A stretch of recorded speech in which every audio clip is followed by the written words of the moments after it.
Itu bukan sesaat, kemenangan bukan pada saat KPU mengumumkan siapa perolehan suara terbesar, tapi kemenangan sesungguhnya adalah mensejahterakan masyarakat.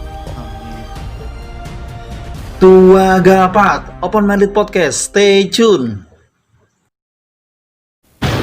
Baik, Assalamualaikum warahmatullahi wabarakatuh. Semangat pagi kawan-kawan semua. Perkenalkan saya Hendra, tuan rumah dari podcast Ada Baik.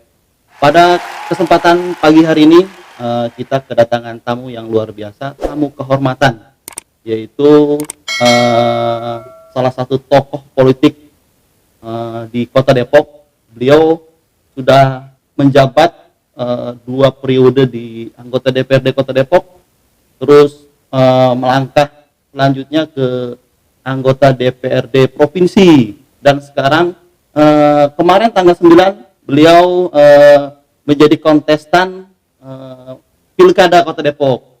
Mari kita sambut Bapak Imam Budi Hartono. Assalamualaikum Pak Imam. Waalaikumsalam warahmatullahi wabarakatuh. Apa kabarnya Pak Imam? Alhamdulillah baik. Saya lebih enak manggilnya apa nih? Bapak atau Abang? Abang. Oh. Abang aja. Abang IBH. Apa kabar nih Bang IBH? Alhamdulillah sehat. Alhamdulillah, terima kasih atas kehormatannya nih bagi saya dan teman-teman bisa hadir di podcast Ada Baik Pondok Cina. Alhamdulillah. Pak Imam, alhamdulillah tanggal 9 kemarin kita telah sama-sama melaksanakan ya Pilkada serentak, dan alhamdulillah Pak Imam telah diputuskan oleh KPU Kota Depok bersama Pak Kiai pemenang Pilkada Kota Depok. Kira-kira langkah konkret apa nih Pak Imam? Visi misinya Pak Imam? Iya. Bismillahirrahmanirrahim. Warga Depok yang saya cintai, alhamdulillah terima kasih banyak kepada seluruh warga Depok yang telah menjaga kondusivitas dari terselenggaranya kampanye Pilkada Depok 2020. Ya, mudah-mudahan semuanya diberikan kesehatan. Amin, amin. Dan saya sangat bangga dengan teman-teman pengusung ya, dari mulai relawan partai pengusung baik dari PKS, Demokrat, P3 dan Berkarya, komunitas-komunitas Idris Imam, RT, RW, para milenial, para ibu-ibu yang telah berjuang mati-matian siang malam, hujan-hujanan gitu ya. Iya. Di tengah pandemi lagi. Di tengah pandemi berjuang untuk mendapatkan perolehan suara terbanyak di Pilkada Depok 2020 ini. Ya, kami Idris Imam punya visi Depok maju, berbudaya dan sejahtera. Jadi tadi bahwa warga Depok yang telah kemenangan yang diraih oleh Idris Imam bukanlah semata-mata kemenangan kita berdua, ya kami berdua, tapi ini kemenangan bagi semua warga Depok yang telah memilih pemimpinnya yang diharapkan ke depan 5 tahun ke depan. Kemenangan para guru, kemenangan para buruh, para wartawan, para anak-anak milenial, emak-emak dan seluruh warga Depok untuk bisa berharap bahwa ke depan pemimpinnya bisa memajukan Kota Depok. Visi kami adalah visi Depok maju, berbudaya dan sejahtera. Alhamdulillah.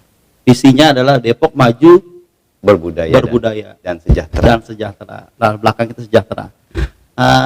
Kira-kira langkah awal konkret nih setelah Pak Imam nanti Bang Imam sama Pak Kiai di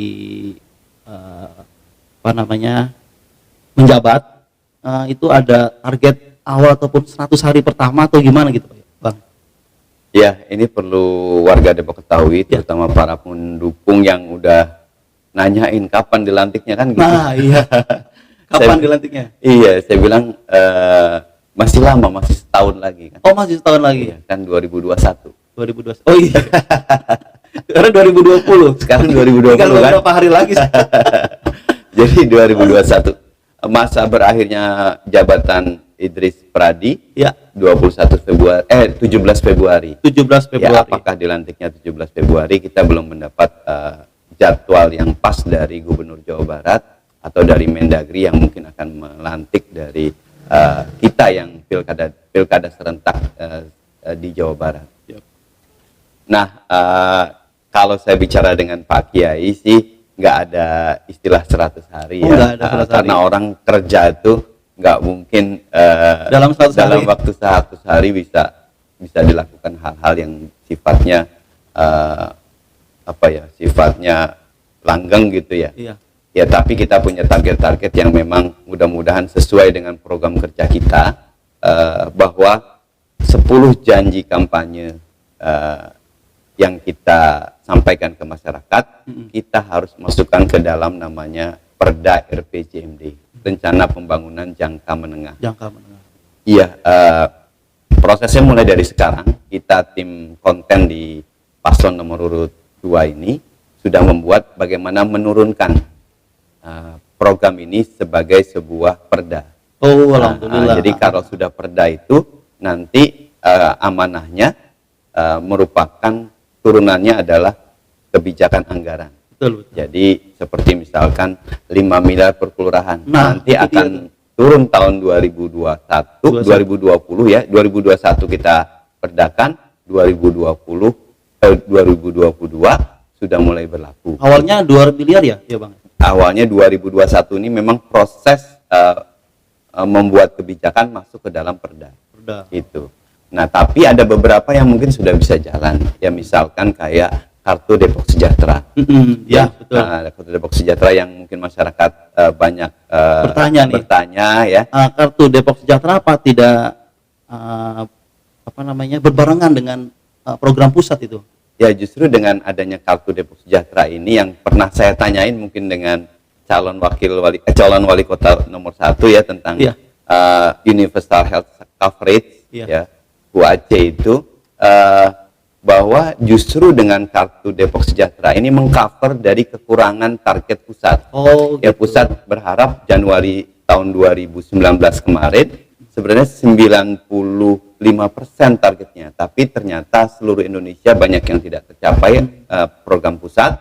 Maka kita sebagai pemerintah Kota Depok membantu pemerintah pusat untuk mencapai target tersebut. Di Depok baru tercapai sekitar 80-an%, sehingga masih ada gap antara target pusat dengan target di Depok. Itu yang kita penuhi sebagai kartu Depok Sejahtera. Kartu Depok Sejahteranya sendiri bukan satu manfaat ya, BPJS gratis atau pelayanan kesehatan gratis, tapi ada 7 manfaat yang seperti yang disosialisasikan selama kami kampanye. Mudah-mudahan kita bisa realisasikan di awal pemerintahan Idris Imam, sedikit demi sedikit kita akan buat seperti itu. Dan beberapa hal yang memang sudah diprogramkan masuk ke kebijakan anggaran 2020 ya, 100 harinya mudah-mudahan nanti bisa kami umumkan apa saja yang bisa kita kerjakan. Tapi bahwa kebijakan-kebijakan ke depan kami tidak bersandar hanya kepada APBD Kota Depok, tapi kami berharap banyak pihak yang mau bersama-sama kami membangun Kota Depok. Jadi tidak mesti pakai APBD Kota Depok, tapi pihak-pihak yang tidak terikat bisa membantu kami membangun Kota Depok. Contoh misalkan kita punya situ gitu ya. Punya situ 23 situ. Ini di situ RK. Saya lebih kenal mungkin dengan nama situ RK karena itu dari Jawa Barat dan zamannya Ridwan Kamil, memperbaiki situ RK yang ada di Kota Depok. Saya juga kaget kok cocok ya dengan nama Ridwan Kamil, yang ada di Kota Depok. Ya walaupun singkatan RK itu bukan Ridwan Kamil untuk situ yang di Kota Depok, tapi singkatannya situ Rawakalong. Tapi kalau disingkat sama situ RK. Ridwan Kamil. Iya. Iya. Bisa tepat begitu ya. Ya, ada 23 situ di Kota Depok. Ada 23 situ dan sekarang sudah agak lumayan ya ketimbang tahun-tahun sebelumnya. Mudah-mudahan ke depan kita akan jadikan tempat destinasi bagi pariwisata di Kota Depok. Betul. Jadi nggak usah jauh-jauh, ada tetangga punya situ tuh. Iya, benar. Benar. Kita akan buat yang lebih bagus dari situ yang ada di tetangga ya. Luar biasa. Jadi tunggu kehadiran setelah pelantikan akan banyak sekali gebrakan-gebrakan dari Pak Imam dan Pak Kiai Idris. Terus ngomong-ngomong untuk kaum milenial nih Bang Imam, kira-kira sasaran ataupun program-program untuk kaum milenial nih kira-kira apa aja nih Bang Imam? Ya, untuk kaum milenial ini ada beberapa program di 10 program janji kampanye ya. Di antaranya ada 5.000 startup baru ya dan 1.000 perempuan pengusaha. Dan kami juga akan membuat pusat-pusat UMKM, pusat-pusat bisnis di Kota Depok dan pusat-pusat olahraga di setiap kecamatan. Oh, ada gornya ya? Jadi kami itu yang ditunggu-tunggu Bang. Ya insya Allah, dan termasuk alun-alunnya. Alun-alun kita akan buat, sekarang sudah ada alun-alun di GDC ya, di wilayah timur. Depan kita akan bangun satu lagi alun-alun wilayah barat, yaitu di Pasir Putih, Sawangan. Oh, di Sawangan. Jadi anak-anak milenial nih insya Allah lah, untuk tempat nongkrongnya ada, tempat olahraganya ada, untuk bisnisnya juga kita ajarin. Wah, gitu. luar Jadi biasa semuanya. jangan ragu lah anak-anak muda ini untuk bisa bergabung ya di pemerintahan Idris Imam. Siap. Memang untuk GOR itu sangat dibutuhkan sekali untuk kaum milenial, karena mungkin banyak hobi juga yang suka olahraga ataupun berkreasi segala macam. Nah, nanti akan dijawab tantangan tersebut oleh Bang Imam di 2021 dengan Pak Kiai Idris akan membuat GOR di masing-masing kecamatan. Wah, luar biasa, kita apresiasikan. Mengenai tadi saya tertarik juga tuh, akan membuat 1.000 UMKM. Nah, itu 5.000 dan 5.000 pengusaha baru dan 1.000 perempuan pengusaha. 1.000 perempuan pengusaha. Nah, itu sangat tertarik tuh. 5.000 kira-kira itu apa aja targetnya, Bang Imam? 5.000 itu memang kalau kita uraikan per tahun itu sedikit sebenarnya, 1.000 ya. Karena kita setahun 1.000, 5 tahun ya. 5 tahun. Mudah-mudahan bisa lebih dari itu, karena memang teman-teman sudah semangat sekali. Pak, jangan 5.000 ya, insya Allah mudah-mudahan kita bisa lebih dari itu. Ya, startup baru atau pengusaha baru, kemarin sudah ngobrol dan kita sudah coba rumuskan. Kita punya namanya Jawara Jaringan Wirausaha. Lalu kita punya beberapa juga komunitas-komunitas usaha di Kota Depok yang akan membantu kesuksesan dari program ini. Jadi kita akan melakukan, pertama adalah pelatihan dari para pembisnis yang mau bisnis gitu ya. Anak-anak muda yang mau bisnis kita akan latih. Yang kedua kita akan kasih modal. Yang ketiga kita akan kasih mentor. Kenapa perlu mentor? Karena setiap orang yang berhasil pasti punya pelatihnya. Iya, betul. Nah, jadi pengen jago main bola pasti punya pelatih main bola kan gitu. Petinju aja punya pelatih. Iya, betul. Maka kita akan memberikan pelatih bagi para pengusaha ya, bagaimana jurus sukses menjadi pengusaha. Jadi nggak cuma disuapin aja ya. Iya. Nggak cuma disuapin, kenyang, habis itu ditinggal. Betul. Jadi setelah dilatih dikasih dananya pula lagi, dana pula. Setelah itu ada mentor yang akan monitoring. Justru di situ Bang Imam. Betul. Jadi ada mentor, ada gurunya, dia menjalankan usaha. Jadi biar ketahuan tuh titik lemahnya, nanti mentor yang akan akan memonitoring. Mantap. Betul. Luar biasa. Target dari Bang Imam mudah-mudahan bisa tercapai ya Bang Imam ya. Amin. Kita berharap begitu, karena memang gini, saya melihat bahwa kondisi sekarang ini kondisi COVID-19. Banyak sekali warga yang kena PHK sehingga perekonomiannya menjadi nol gitu, nggak punya penghasilan. Sementara kalau kita menyediakan lapangan pekerjaan agak sulit ya, karena memang banyak perusahaan-perusahaan yang juga tutup. Betul. Maka kita berpikir karena kita berpikir ya udah kita adain pelatihan usaha aja supaya semua jadi pembisnis sesuai dengan visi Kota Depok dalam rencana pembangunan jangka panjangnya. Depok sebagai kota niaga dan jasa yang ramah lingkungan dan religius. Maka kita bangunlah pengusaha-pengusaha sukses di Kota Depok yang merupakan dari tujuan pembangunan di Kota Depok. Luar biasa. Ada lagi mungkin dari Bang Imam yang ditambahkan mengenai teman-teman yang pengen usaha nih, syaratnya apa aja tuh Bang Imam? Persyaratan buat mereka untuk mengajukannya. Iya, persyaratan pertama warga Depok. Depok, pastinya warga Depok, karena anggarannya anggaran Depok. Iya. Yang kedua ada kemauan. Ya, khawatir ada orang yang nggak punya kemauan untuk mau dagang gitu, maunya di pegawai aja. Pak, saya mau dilatih aja, terus saya tolong ditempatkan di sebuah perusahaan misalkan. Bisa juga begitu ya. Kita akan kerjasama dengan perusahaan-perusahaan yang ada di Kota Depok ataupun yang ada di luar Depok. Bagi warga-warga yang ingin ikut pelatihan, terus kita tempatkan kepada satu perusahaan-perusahaan yang membutuhkan, insya Allah kita akan lakukan juga. Jadi persyaratan kalau pengen jadi pembisnis pertama adalah warga Depok, Warga dua kemauan gitu. Kalau nggak ada karena mentalitas pembisnis beda dengan pegawai. Betul. Ya kalau pembisnis itu benar-benar Tahan banting. Tahan banting, bangun malam kan gitu ya. Betul, Bang. Jatuh bangun biasa lagi. Biasa. Itu yang saya kebetulan saya juga ada usahanya gitu, Bang ya. Nah, jadi memang yang pertama itu harus punya mentalitas. Harus punya mental. Kalau nggak punya mental pengusaha ya mendingan nggak usah. Jadi employee ataupun jadi karyawan aja. Terus apa lagi kita ngobrol apa? Sambil minum kali, Bang ya. Oh iya. Sambil minum kita ada kuenya tuh. Nah, ini kuenya juga kreasi dari teman-teman Karang Taruna nih, Bang. Oh iya. Jadi Karang Taruna itu punya ada sentra UMKM-nya nih. Nah, kita juga ada nih sentranya.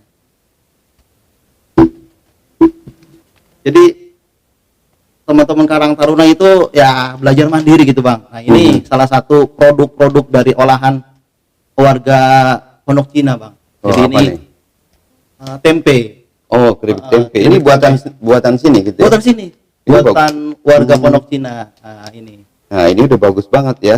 Jadi pertama sih saya belum merasain ya. Mudah-mudahan rasanya gurih, enak gitu ya, bisa bersaing. Yang kedua memang dalam masalah pengemasan saja. Nah, itu dia yang perlu dipelajarin. Ya, nanti diajarin bagaimana mengemas yang bagus ya. Lalu juga membuat logo, kita ajarkan membuatkan logo ya. Lalu juga nanti hal-hal yang memang masuk ke dalam kemasan tersebut.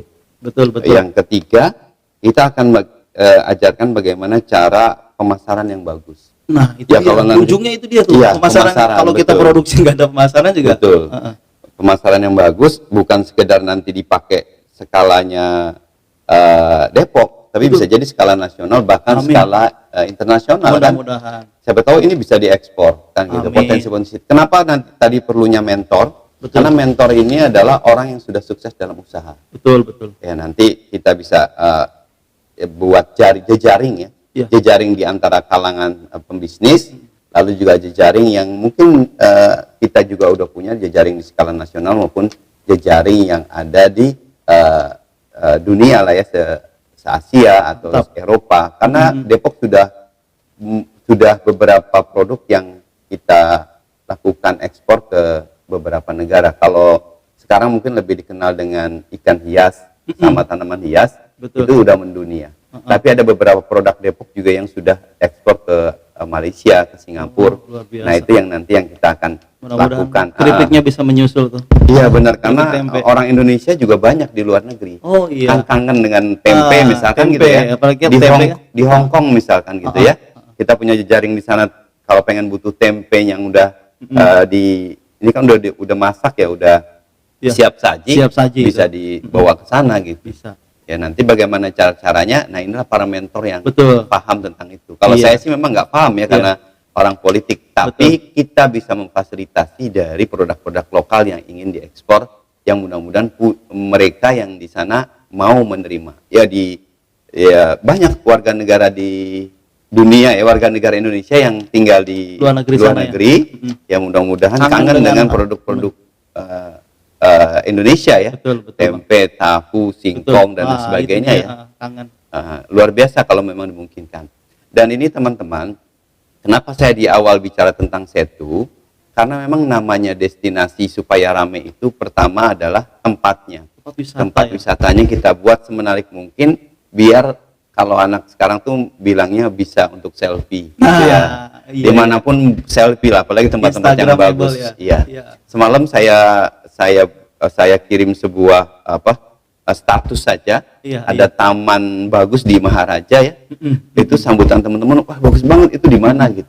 Itu di Depok gitu. Itu baru sebuah taman kelurahan ya. Ternyata mereka ngirim lagi Situ Tujuh Muara. Mungkin abang belum tahu ya. Belum tahu tuh. Ada di Depok. Ada di Depok. Situ Tujuh Muara.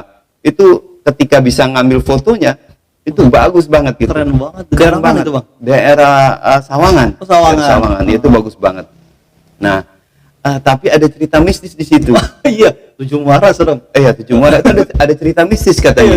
Jadi kalau kata warga sana, kalau ada ikan yang timbul, itu buru-buru pulang katanya begitu. Jangan terus mancing. Sebab kalau mancing nanti ada bahaya di situ. Udah kasih cerita, ya kodenya itu. Ceritanya begitu.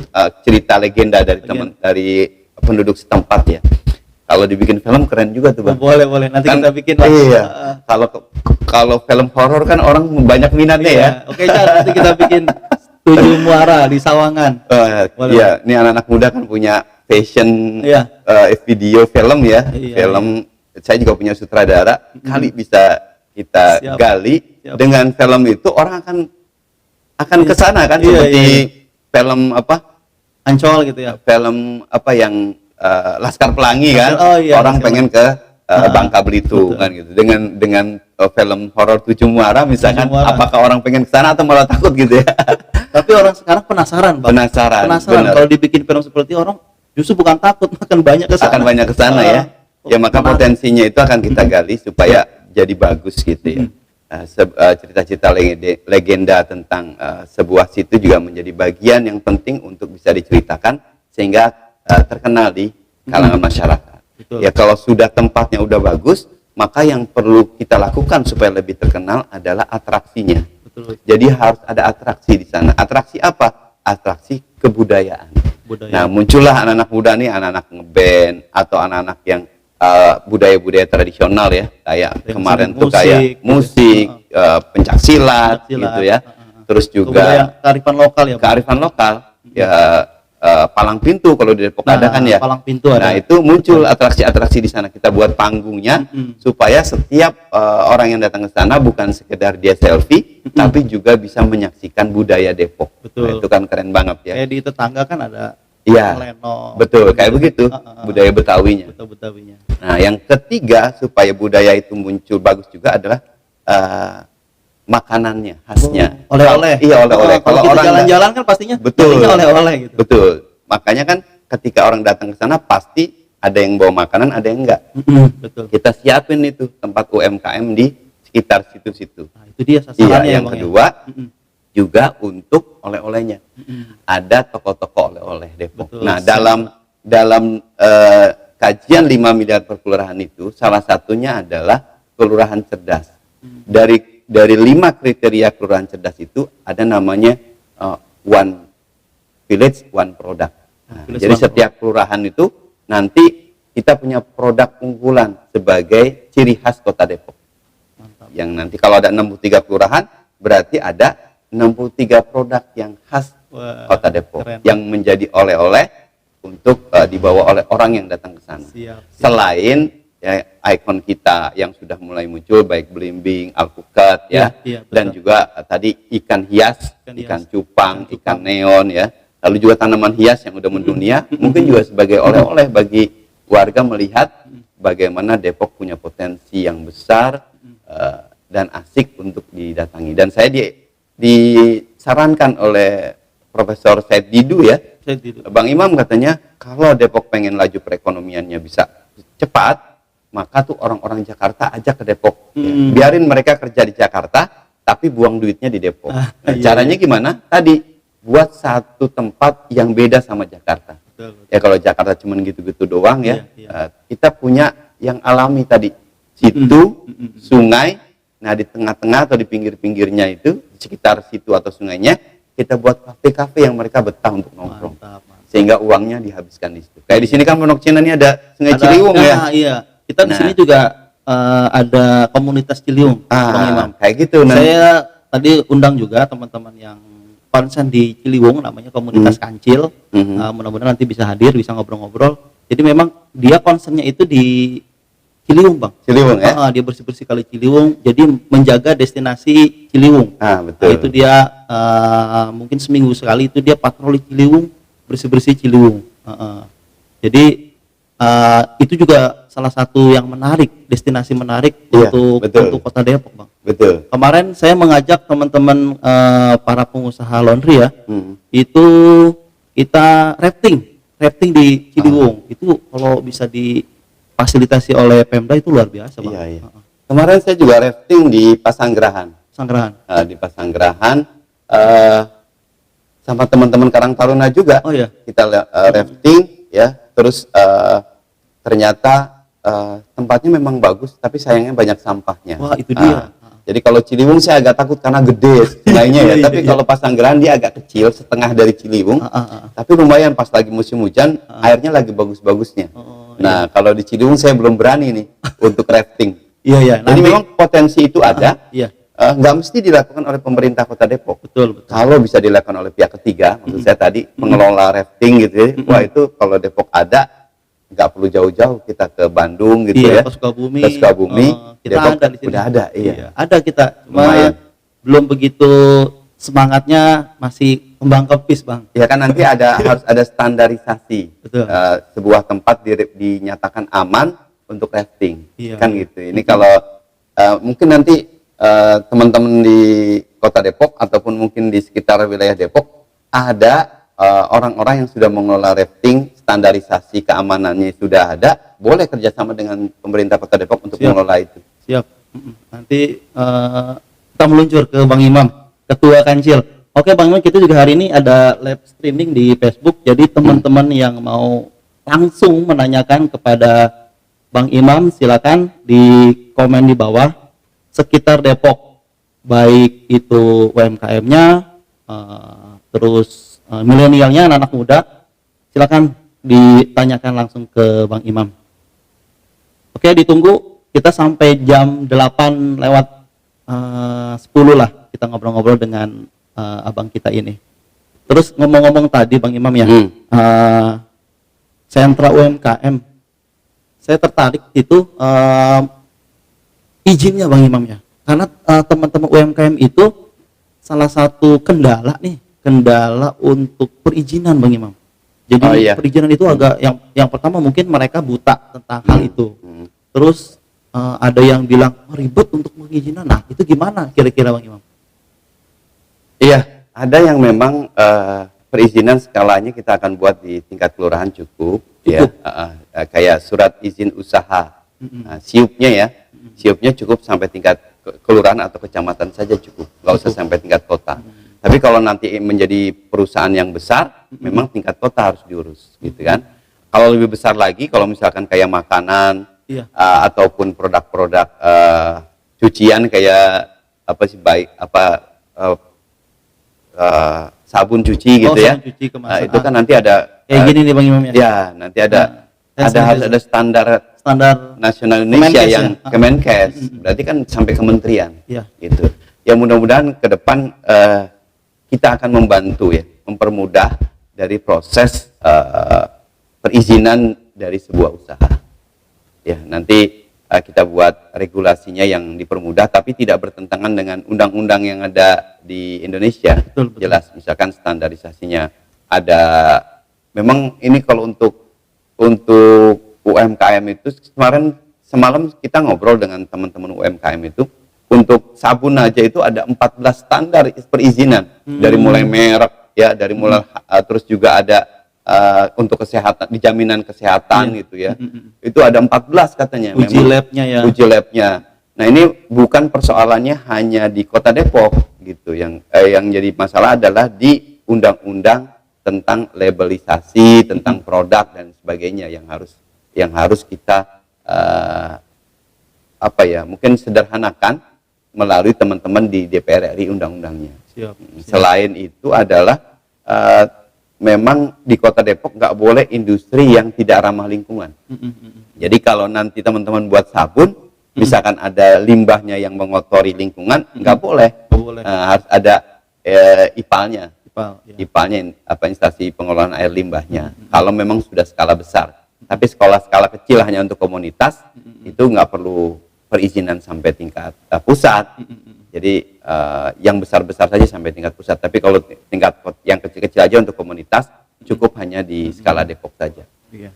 Jadi standarnya begitu. Siap. Jadi standarnya mengikuti aturan-aturan pusat juga ya Bang ya. Iya betul. Jadi mungkin kalau untuk komunitas ya skala kelurahan, surat keterangan usaha di kelurahan dengan kecamatan juga bisa kali ya Bang ya. Iya harusnya gitu bisa.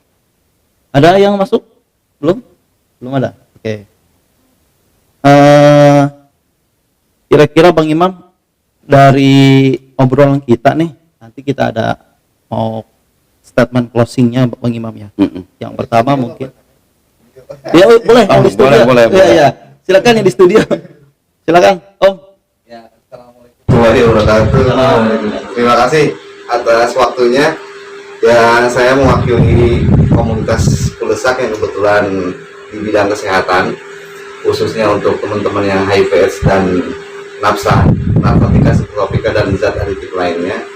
Semoga pertama saya ingin mengucapkan selamat kepada Kiai Muhammad Idris dan Pak Haji Imam Budi Hartono atas sudah sahnya ya menjadi wali kota dan wakil wali kota Depok periode 2021-2026.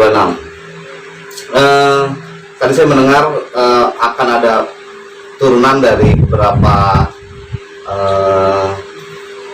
janji kampanye yang saya sangat dukung dengan dimasukkannya perda. Ya, karena kita juga perlu pembuktian khususnya di bidang-bidang kesehatan yang kita lihat sustainable-nya harus berjalan seperti program HIV/AIDS dan nafsa atau narkoba. Kita juga menginginkan dan merencanakan dari beberapa aktivis yang ada di Kota Depok dan komunitasnya agar menjadi perda gitu Pak, sehingga sustainable-nya itu pun bisa terus berlanjut dan kepentingannya sangat berkaitan dengan anak, terus kekerasan dan isu-isu yang memang isu-isu gender yang sedang kita sama-sama ingin minimalisir gitu di Kota Depok ini, termasuk isu narkoba. Yang kedua adalah tentang gedung kesenian. Saya sekali lagi mewakili teman-teman seniman Kota Depok agar gedung kesenian SKPA-nya segera bisa ditandatangani dengan Pak Imam dan Pak Idris nanti pejabat. Itu aja sih, terima kasih. Ya, langsung kali ya Bang Imam. Iya, kalau untuk gedung kesenian kita sudah buat DED. Ya, Detail engineering desainnya sudah dibuat. Tempatnya bekas dulu RPH di Kecamatan Pancoran Mas. Jadi kalau pesantren Alhamidiyah depannya ada Jalan Asem, nah itu ke arah situ nanti ada gedung senian yang akan kita buat masuk ke dalam. Masuk ke dalam di situ ada. Lumayan besar lah di situ. Kemarin saya juga udah apa ya ngobrol-ngobrol dengan teman-teman komunitas seniman Depok ya. Insya Allah kita akan dorong gedung itu bisa terbangun secara baik. Ya. Lalu yang kedua tentang HIV/AIDS ya, HIV/AIDS narkoba ya, narkoba ya, tentang narkoba. Kemarin waktu saya juga ada komunikasi dengan ketua BNN ya, apa namanya? BNN ya, BNN kota yang gedungnya ada di Jalan Merdeka. Ya, bahwa di kita kebanyakan adalah memang pemakai bukan sebagai bandar. Ya mudah-mudahan jangan sampai lah ya. Nah ini memang untuk terjadinya pemakaian narkoba ini program yang harus kita kuatkan adalah program ketahanan keluarga. Karena dengan ketahanan keluarga seseorang itu akan bisa langsung tidak terhindarlah dari pemakaian narkoba. Sebab yang namanya anak ya, kita sebagai orang tua menjaga terus anak supaya nggak terlibat masalah-masalah seperti itu.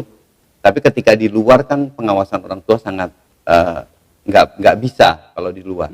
Tapi kalau sudah dibekali dengan ilmu-ilmu yang ada di keluarga, terutama ilmu-ilmu keagamaan, maka kita secara orang tua itu merasa plong lah karena langsung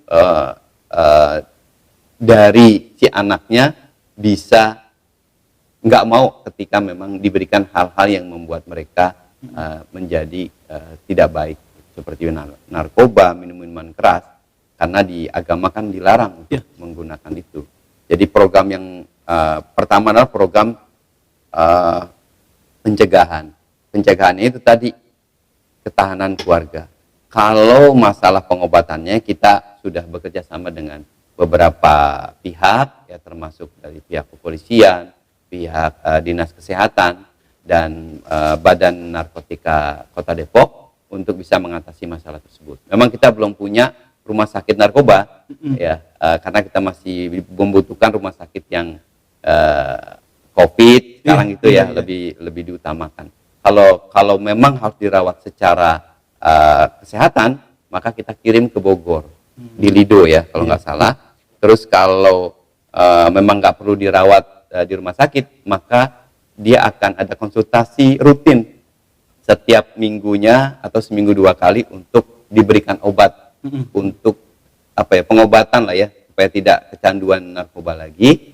Maka sepekan 2 kali atau sepekan sekali mereka datang ke kantor BNN di Kota Depok untuk diarahkan agar tidak lagi memakai ya, agar bisa lebih sehat supaya karena memang rusak ya, narkoba ini kan merusak pikiran, angan-angan seperti itu. Jadi kita sudah punya timnya untuk penanganan hal tersebut.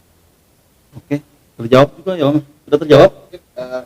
Ngomong HIV/AIDS, ada beberapa populasi kunci, ada pekerja seks, terus juga kita sangat ramai dengan isu LGBT yang ada di Kota Depok. Ya. Pekerja seks yang terutama yang tidak berbasis online ya, karena kita tidak punya di Depok ini tidak ada tempat-tempat prostitusi yang memang diinikan oleh pemerintah, tapi online-nya kita tidak membuka mata bahwa ini sangat terbuka dan beritanya pun udah kemana-mana juga bahwa Kota Depok adalah salah satu. Nah, hal-hal tersebut termasuk yang pencegahannya di HIV/AIDS yang tadi saya bilang, ada pekerja seks, ada isu LGBT yang meningkat. Nah, itu bagaimana nih Pak? Termasuk ibu rumah tangga dan anak.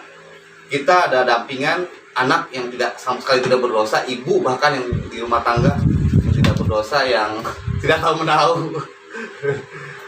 Kurang lebihnya ya seperti apa gitu Pak? Iya, terkait dengan masalah HIV ini bukan saja di Depok terjadi kan ya, di seluruh kota-kota di Indonesia maupun skala dunia, apalagi sebagai kota metropolitan.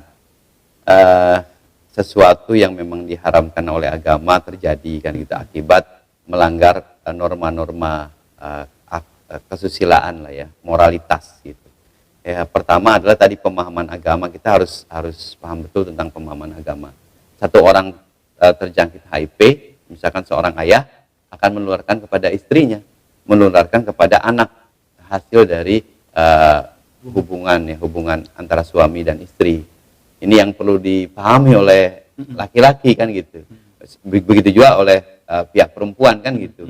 Ketika mereka menikah, pasti akan dihasilkan anak-anak yang tertular HIV. Ini sangat dikhawatirkan karena kalau sudah menjadi HIV ini, generasi mendatang menjadi kurang baik gitu. Nah, tadi sekali lagi bahwa pencegahan yang utama adalah pada diri kita sendiri. Pencegahan pertama itu dari diri kita sendiri, bukan dari pihak kepolisian, bukan dari pihak pemerintah, tapi dari diri sendiri. Bagaimana? Yaitu memperdalam tentang ilmu-ilmu keagamaan dan ilmu-ilmu tentang kesehatan, keagamaan, lalu juga ilmu tentang yang lainnya yang membuat kita tidak mau tergoda oleh hal-hal yang bersifat seperti itu. Kan penularannya bisa melalui hubungan seks atau melalui suntikan kan gitu, yang sangat mudah tertularnya. Ya makanya kalau kita buat program sebagus apapun, ya kalau memang dari pribadinya kita tidak mendukung, maka itu akan terjadi. Apalagi sekarang zamannya zaman digital, online. Iya, online. Bisa jadi nggak bisa dihindari terjadinya transaksi ya apakah LGBT gitu ya, transaksi seksual gitu ya, yang pemerintah nggak bisa mengawasi secara 24 jam. Ketika memang di situ terlihat oleh masyarakat, ketahanannya memang ketahanan keluarga dan ketahanan RW siaga nih. Ya, RW siaga. Jadi RW siaga membuat ketika ada gejala-gejala di satu tempat yang mencurigakan, maka RT RW berhak untuk bisa menegur atau bahkan ya melaporkan kepada pihak berwajib agar tidak terjadi kerusakan di kampungnya. Karena kalau sudah terjadi seperti itu pasti murka Allah akan kena, bukan sekadar yang melakukan, tapi satu kampung yang akan kena. Kan gitu. Ini ngeri sekali. Makanya semuanya harus beri pemahaman, jangan sampai terjadi itu.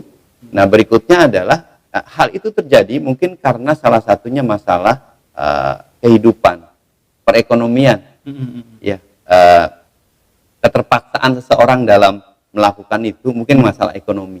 Nggak ada keahlian yang bisa dia jual, nggak ada pekerjaan yang bisa menerima mereka, sehingga mereka melakukan itu. Nah, inilah peran pemerintah tadi, bagaimana mengajak mereka untuk bisa berbisnis. Nah, kan seperti di Surabaya ya, nah, kan ada tuh ya, apa namanya? Doli. Apa ya Bang ya? Seperti Doli kan, bagaimana Doli dirubah menjadi satu tempat untuk bisa sentra bisnis ya, untuk bisa ngasih pelajaran menjahit dan lain sebagainya ya, diarahkan untuk bisa produksi sesuatu sehingga mereka bisa mendapatkan penghasilan. Saya mungkin juga merasakan pasti mereka sebenarnya nggak mau, gitu kan? Sebenarnya nggak mau untuk melakukan itu karena keterpaksaan mencari uang, sehingga mereka melakukan itu yang paling mudah. Nah, kalau mudah-mudahan kalau kita bisa arahkan, mudah-mudahan bisa dikurangi ya, dikurangi terjadinya prostitusi online dan lain sebagainya. Arahnya sih ke sana. Untuk ini tadi kesehatan Bang Imam ya, sama apakah nanti ada itu Bang Imam, apa namanya, khusus tempat singgah ataupun untuk kawan-kawan yang pecandu rehabilitasi gitu di Depok. Karena kira-kira mau buat tempat seperti itu enggak? Karena kita kan refernya jauh nih ke Lido. Iya. Jadi beberapa daerah memang belum punya karena agak apa ya? Ini sekupnya dia mencakup beberapa kota kabupaten, ada satu rumah sakit. Dan untuk sekup Bodebek itu masuknya ke Lido. Jadi cukup di sana. Kalau kan itu juga kita pengen nggak terlalu banyak. Iya. Kalau terlalu banyak mungkin dibuat gitu kan ya. Tapi alhamdulillahnya nggak terlalu banyak dari presentasi jumlah penduduk. Ya. Dan jangan banyak juga. Jangan buat rumah sakit itu. Kalau buat rumah sakit itu berarti tandanya banyak banget. Iya, yang kena narkoba. Gitu. Cukup perbaikannya untuk narkoba itu tadi diberikan obat seminggu 2 kali untuk konsultasi ke BNN. Tapi kalau memang terpaksa banget yang harus dirawat dari sisi kesehatan, maka kita lempar ke rumah sakit Lido. Siap. Oke, sudah tak terasa ini waktu kita ngobrol hampir 45 menit. Men, mau ada pertanyaan? Mewakili kaum milenial FAB. Silakan Bung Sarmili. Baik. Tantangan anak muda loh. Tantangan anak muda nih. Yang nggak banyak kerjaan nih. Sebenarnya sih itu faktor ekonomi mungkin ya, karena kondisi COVID sekarang kan eksesnya ke resesi ekonomi pastinya ya Pak Imam ya. Dampak secara nasional bahkan secara cukup lokal. Ya, karena ya selama ini saya lihat juga kebetulan di lingkungan Pondok Cina memang banyak teman-teman yang bekerja di sektor informal, parkiran, terus dan ya kerja buruh kasar, dampaknya memang luar biasa.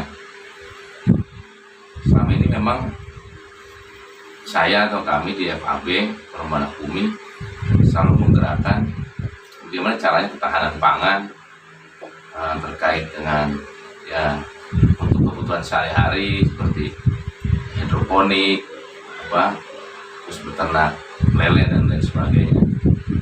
Sebenarnya ada program kami yang dari dulu mungkin dari Mas Hendra dan Om Bud juga pernah tahu bagaimana kita pengen menjadi sebagai distributor pangan khususnya di seluruh kelurahan Pondok Cina, karena kami melihat bahwa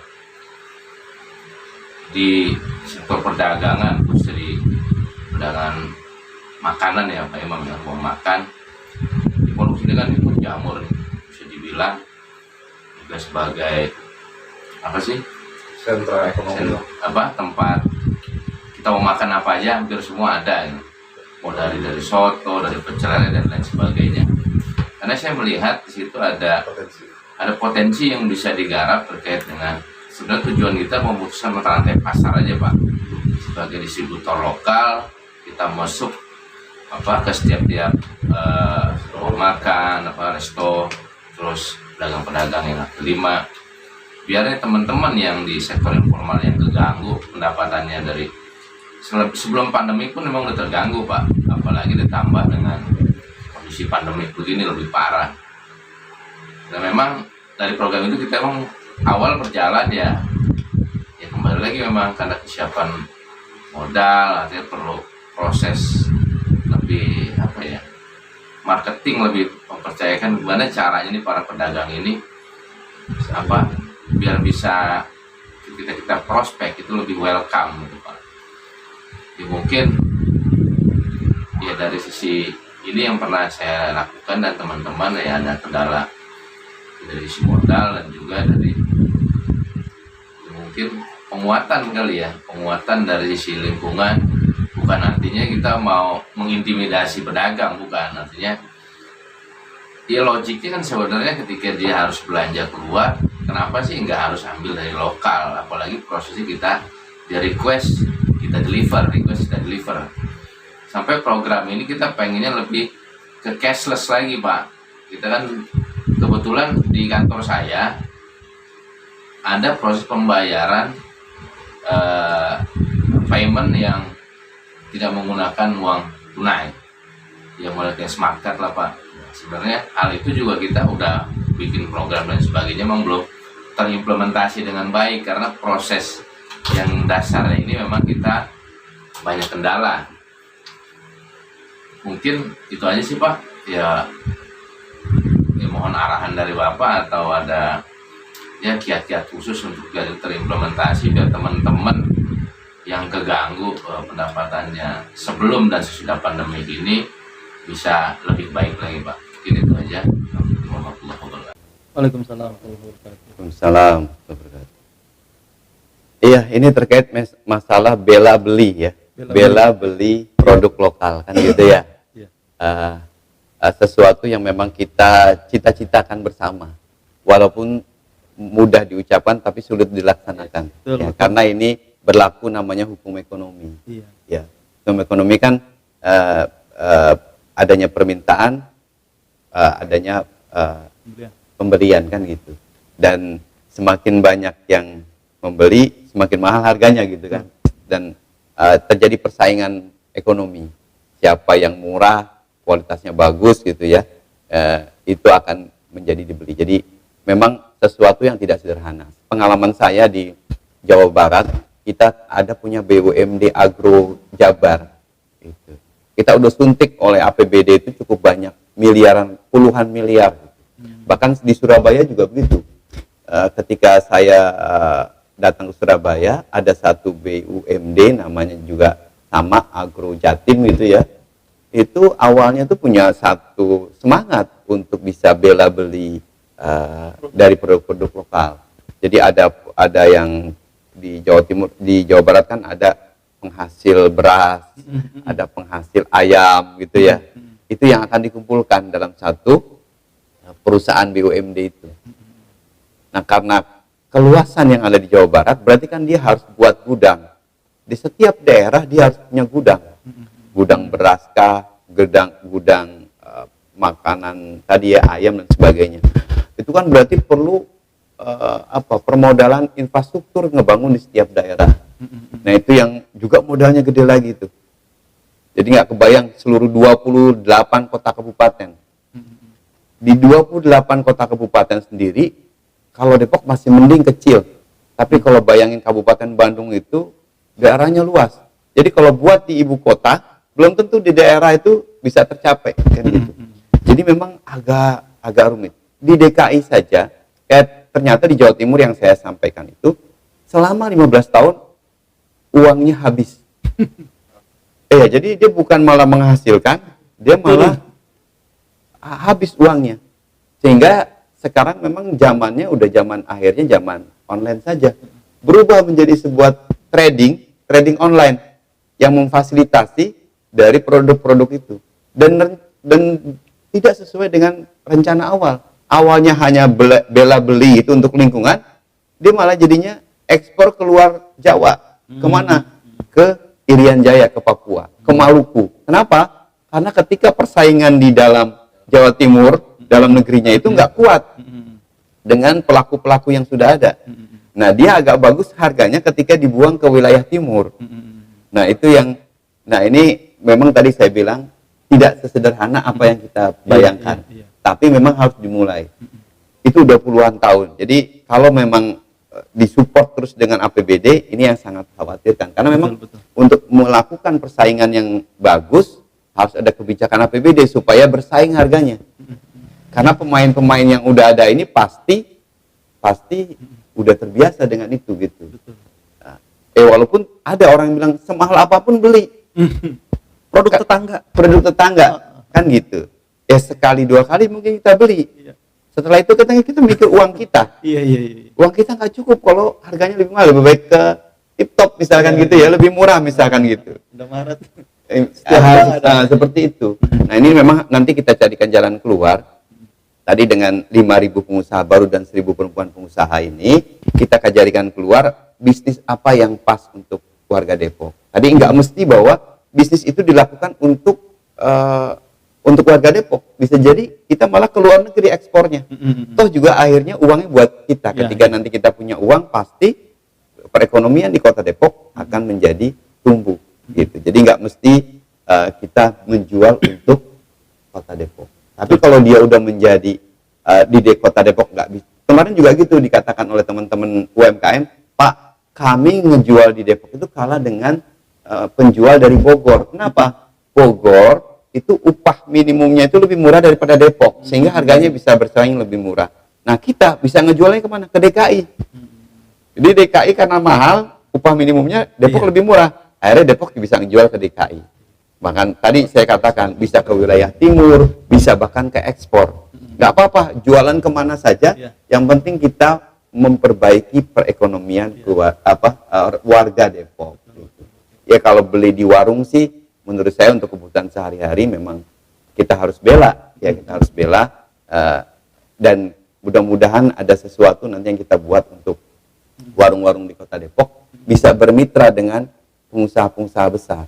Tadi contohnya ya, misalkan kita udah punya produk tempe nih gitu seperti ini. Untuk ekspor dia susah, harus ngeluarin biaya perizinan yang ratusan juta, kan nggak bisa. Nah dia ini aja berikan kepada pengusaha yang sudah ekspor. Jadi ada kerjasama, kolaborasi. Iya. Kayak dagang misalkan, dia dagang ke Indomaret, udah kita kasih modal, tetap aja nggak laku.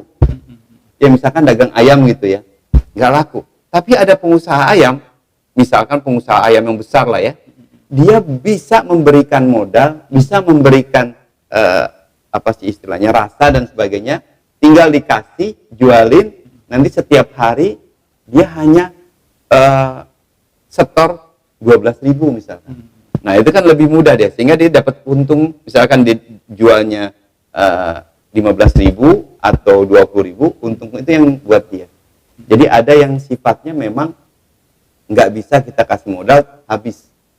Tapi kalau kita mitrakan dengan orang-orang yang sudah berhasil, maka itu lebih sukses. Sama seperti saya pernah bicara dengan Dompet Duafa Republika, waktu itu ada namanya program untuk pemeliharaan kambing.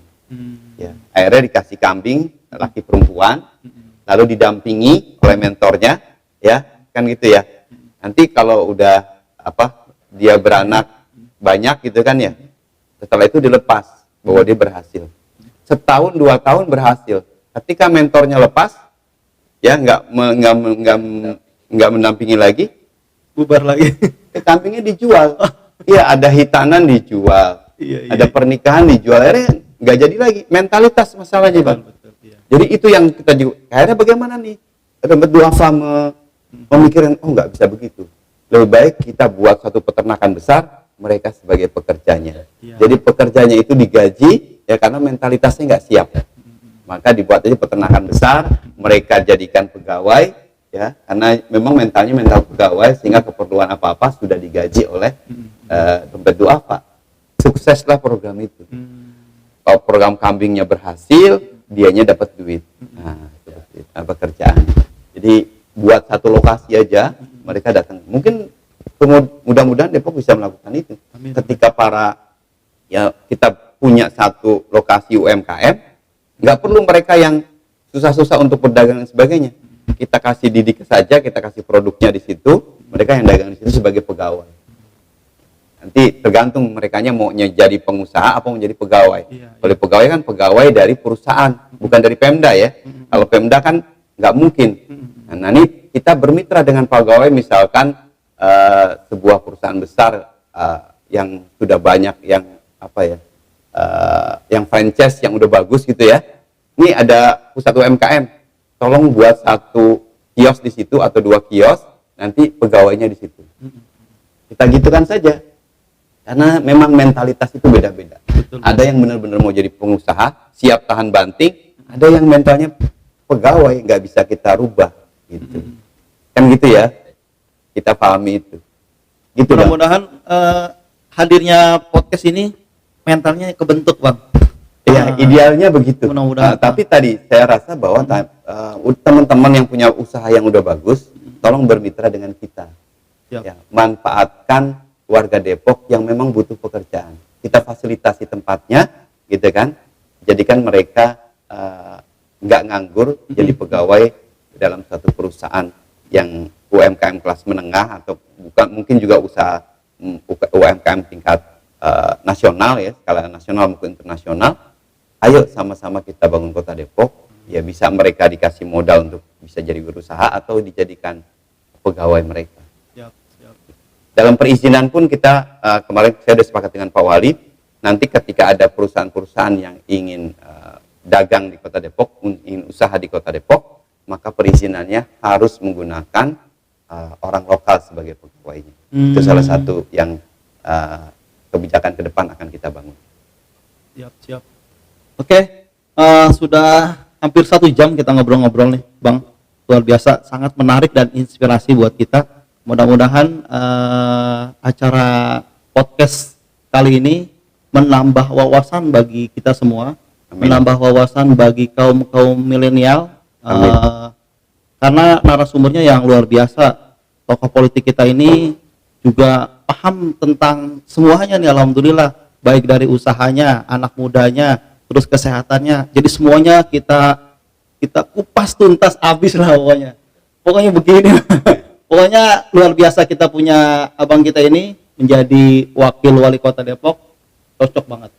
Oke, mungkin langsung aja statement closing dari abang kita ini, karena sudah 1 jam lebih, Bang. Iya, ini untuk seluruh warga Depok, wabil khusus tim pemenangan ya, tim pemenangan nomor urut 2, Siap. partai pengusung, para relawan komunitas 02 yang telah berjuang mati-matian.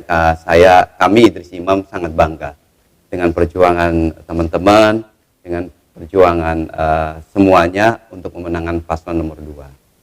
Ya, insya Allah kami sekuat tenaga akan bisa menghadirkan kesejahteraan di kota Depok.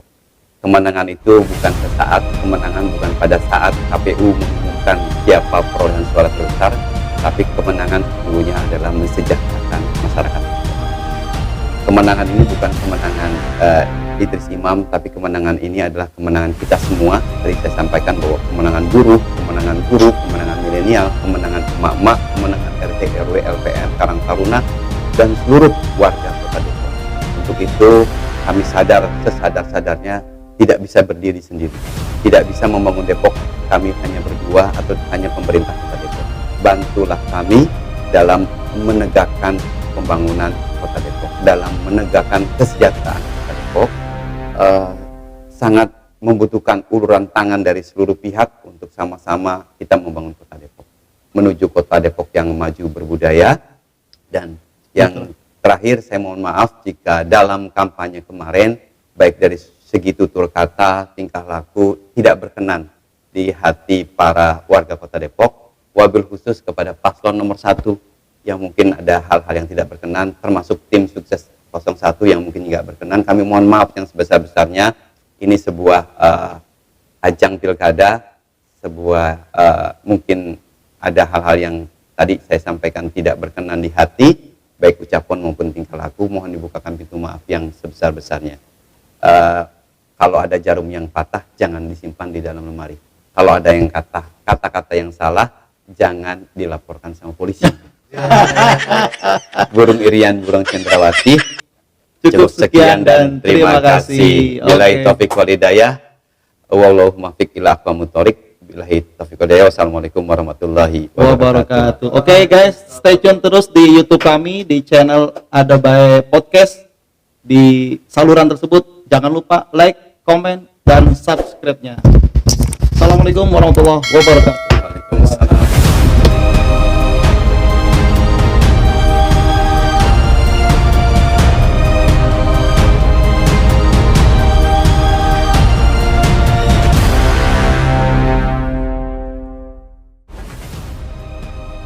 Assalamualaikum warahmatullahi wabarakatuh. Saya Imam Budi Hartono, Wakil Wali Kota terpilih di Pilkada Depok 2020, mengajak kepada anak-anak muda milenial, anak-anak karang taruna dan seluruh warga Depok untuk bisa menyaksikan podcast Ada Bae yang dikelola sama Bang Hendra Cabe untuk bisa mengetahui ya perkembangan Kota Depok dan sama-sama memajukan Kota Depok yang lebih baik lagi. Ya, mari sama-sama kita tonton terus podcast dari Bang Hendra. Insya Allah menambah wawasan dari kita semua.